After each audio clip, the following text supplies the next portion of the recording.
Michelle Mowry.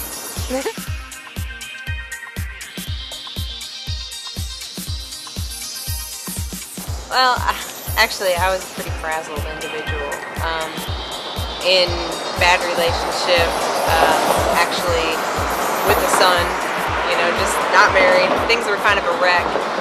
I look for purpose in maybe my interpretation of my identity. I look for purpose in my idea of a good relationship. I look for purpose in my idea of a good time. I look for purpose in, you know, once it came down to having a child, and maybe if I was just the greatest mom and family person, that all my purpose could be in that. Yeah. When I came into Jubilee Church, what people did was they accepted me with all my baggage, with all my issues, no questions asked, open arms. It really wasn't about, okay, do you have this going or that going the right way? It was, hey, how you doing? We love you. Come on in. My family was very involved. My dad had been a minister since I was born, you know, up till a young age, and through that I actually came to my own relationship with God very early on.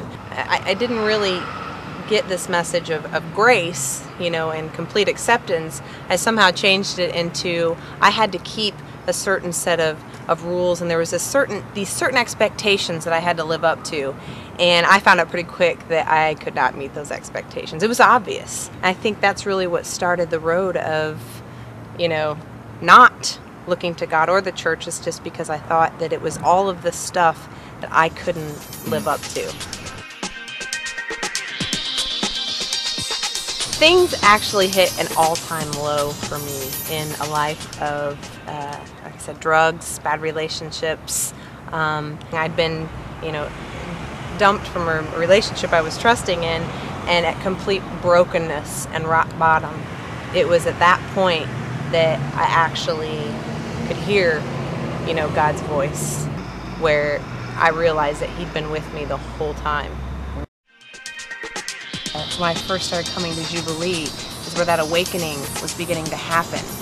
I spent, again, my first year really at Jubilee really working through what it meant to be in relationship with God, and at a point where everything kind of came crashing. I just gave it all up. I just literally just laid to God, prayed, you know, I put it down. I need you. And it was like complete elation at that moment. After that, it was like I was on fire. I was a new person. All of the baggage that I'd been carrying, it's like it came off. But I mean, excitement, joy, peace, fulfillment, those were the characteristics instead of worry and anxiety and doubt and fear. Well, it wasn't just, okay, you're all better now, you're patched up, here you go, live life. But it was this whole new life. It was this whole purpose. It was this whole all-encompassing thing where I have meaning, you know, and it's with God. He's there whether you realize it or not. And it doesn't matter where you've been, where you're going, you know, what you look like, how you feel. There's nothing that He doesn't already know about you, and He still loves you totally and completely and wants you. I want people to know that Jesus loves you, and it doesn't have to do with what you do and who you are, what you have or haven't done, but that it's unconditional, that it's complete, and there's nothing else like it in the world.